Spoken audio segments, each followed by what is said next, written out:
بسم اللہ الرحمن الرحیم۔ یہ ہیں جناب سید حامد زاہد صاحب، جو فیلڈ مارشل سے مخاطب ہیں عاصم منیر صاحب سے، اور ان کو احساس دلا رہے ہیں کہ آپ حافظ قرآن ہیں اور آپ کے اوپر اللہ تعالیٰ نے بہت بڑی ذمہ داری ڈالی ہے۔ اور اس کے بعد جب ان کو اچھی نصیحتیں بھی کیں، لیکن ساتھ شرک کا انجیکشن بھی ٹھونک دیا۔ اس سے پہلے بھی حامد صاحب کے کتنی شرکی عقائد میں آپ کے سامنے لا چکا ہوں۔ کہتے ہیں 65 کے اندر نبی علیہ السلام اپنے اصحاب کے ساتھ آئے تھے گھوڑوں پر، مسجد نبوی میں دیکھے گئے ہیں۔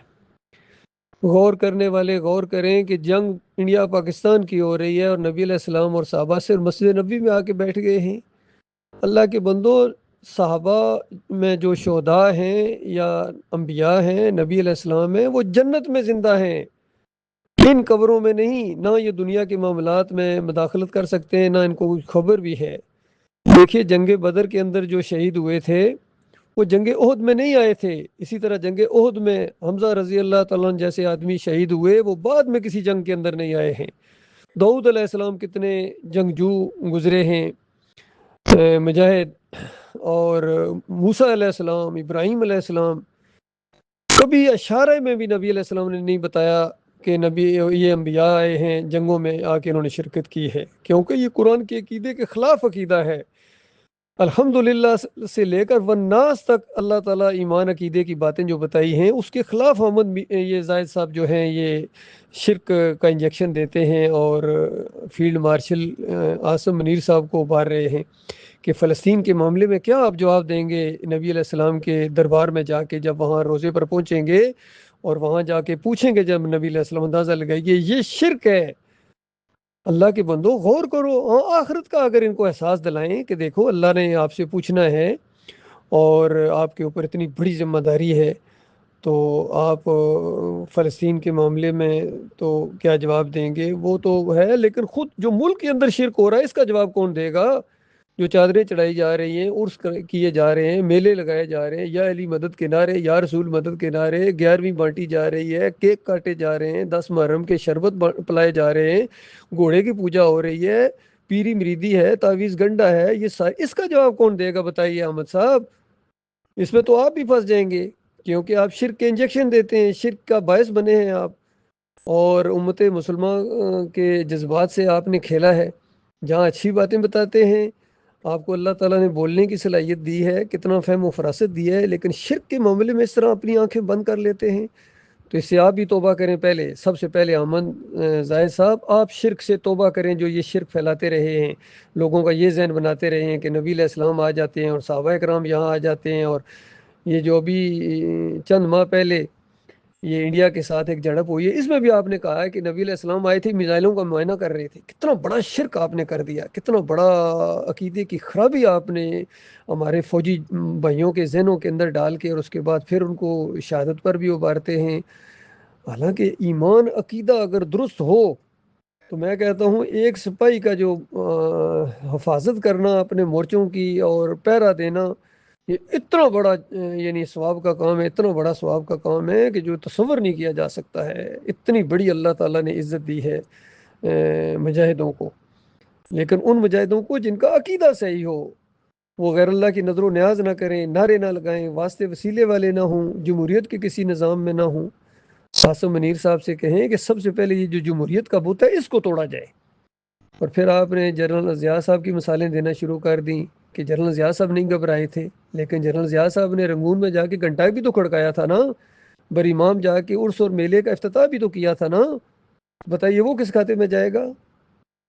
تو یہ سارے اللہ کے بندوں، میرے پیارے بھائیوں، میں خود فوجی افسر ہوں الحمدللہ، اس لیے میں اپنے افواج پاکستان سے مخاطب ہوتا رہتا ہوں۔ میرے بھائی ہیں، 7 پنجاب میری ریجمنٹ ہے الحمدللہ، 70th PMA لانگ کورس کے ساتھ میں پاس آؤٹ ہوا ہوں، اور اپنے فوجی بھائیوں کو یہ میں نظریاتی طور پر مضبوط کرنا چاہتا ہوں تاکہ شرک ان کے قریب نہ آئے اور شرک کے یہ دشمن بن کر اٹھیں۔ اور ویسے بھی ہر مشکل وقت کے اندر پاک افواج نے ملک کا کتنا ساتھ دیا ہے، چاہے وہ بجلی کے بل لینے کا معاملہ ہو، نہروں کی صفائی کا معاملہ ہو، سیلاب کا معاملہ ہو، زلزلے میں، ہر جگہ تاکہ یہ جو سیاست کے اندر بھی وہ کرتے رہتے ہیں، ٹھیک ہے، لیکن سب سے بڑی بات یہ ہے کہ اللہ نے آپ کے اوپر ذمہ داری ڈالی ہے، اور ہم آفیسر نے تو قسم کھائی ہے پاکستان کی سالمیت کی، تو پاکستان کو بچائیں ان لٹیروں سے، چاہے یہ سیاسی کرپٹ ہوں، چاہے یہ مذہبی کرپٹ لوگ ہوں، اور فوج جو ہے یہ ایمان خالص کی طرف آئے، اور آپ کے اپنے فوجی افسر نے یہ توحید کی دعوت اٹھائی ہے،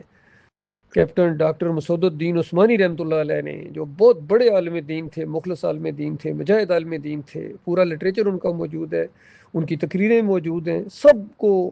یہ ایک پلیٹ فارم سے جو ہے اس کو مانا جائے، اور پھر سارے ان مسلکوں کو ختم کیا جائے، بریلویت، دیوبندیت، اہل حدیثیت، سلفیت، یہ سارے کے سارے فرقے ہیں، اور انہوں نے اسلام کو بہت کمزور کیا ہے۔ اس سلسلے میں آپ کی مزید رہنمائی کی جا سکتی ہے، الحمدللہ میں آپ کا بھائی ہوں، خیر خواہ ہوں آپ کا، میں کوئی مولوی نہیں ہوں، میں کوئی پیر نہیں ہوں، اور تاکہ ایک دفعہ ہمت کرو، زندگی یہ ایک مرتبہ ملی ہے، یہ بار بار نہیں ملے گی، اور اس کو اللہ کے راستے میں جب آپ لگائیں گے تو اللہ جانتا ہے، اللہ کی مدد آپ کے ساتھ ہوگی، پوری دنیا کی قیادت آپ کریں گے انشاءاللہ۔ ایٹمی پاور ہیں، ابھی سپر ایٹم بم تیار کریں، میزائل تیار کریں، اس معاملے میں بہت زیادہ آگے جائیں، اپنا پورا زور لگا دیں، اور یہ جو تھوڑے بہت تعلقات ہیں چائنا کے ساتھ، رشیا کے ساتھ، ان کے ساتھ مل کے اپنی طاقت کو پوری طرح، وہ جو پاسنگ آؤٹ پریڈ میں وہ جو سورہ انفال کی آیتیں پڑھی جاتی ہیں اس پر غور کیا جائے بہت زیادہ، کہ تیار رکھو اپنی قوت، فوجی قوت کو، تاکہ ہیبت طاری ہو جائے اللہ کے دشمنوں کے اوپر جو تمہارے دشمن ہیں، اور ان کے علاوہ کچھ اور ہیں جن کو ابھی تم نہیں جانتے ہو لیکن اللہ جانتا ہے، اور جو کچھ تم اللہ کے راہ میں خرچ کرو گے پورا پورا تمہیں بدلہ دیا جائے گا، اور تمہارے ساتھ ذرہ برابر ظلم اور ناانصافی نہیں کی جائے گی۔ تو یہ آیات صرف پاسنگ آؤٹ پریڈ کے لیے نہیں ہے، یہ ایک عملی چیز ہے، اس کے اوپر ہماری پوری فوج کو تیار کیا جائے، جوانوں کو تیار کیا جائے، اور مجھے موقع دیں میں پاکستان ملٹری اکیڈمی میں لیکچر دوں، انفینٹری اسکول کوئٹہ میں آفیسرز کو، اور جتنے بھی یہ بڑے بڑے ادارے ہیں آپ کے، میں جا کے فوجیوں کو ایمان عقیدے کی بات بتاؤں گا، تاکہ پوری ہماری فوج بہت مضبوط فوج بن سکتی ہے، یقین کریں پوری دنیا کی، پھر امریکہ آپ کے سامنے نہیں ٹھہرے گا، کوئی نیٹو شیٹو آپ کے سامنے نہیں ٹھہر سکے، جب اللہ آپ کے ساتھ ہوگا بتاؤ کوئی دشمن آپ کا مقابلہ کر سکتا ہے؟ اور اگر اللہ آپ کو چھوڑ دے تو یاد رکھنا پھر ساری کمانڈو دستوں کے باوجود، ایٹم بم کے باوجود کچھ نہیں کر پاؤ گے۔ یہ موقع ہے، اس موقع کو نہ ضائع کرو، اور خاص کر جتنے یہ شرک پھیلا رہے ہیں یا شرک کی حمایت کر رہے ہیں، ان کو اتنا موقع نہ دیا جائے، اور عوام کو گمراہ کرنے کا پیروں مولویوں نے بہت ادم مچایا ہوا ہے، ان کے اوپر ذرا سختی کے ساتھ معاملہ کرنا چاہیے۔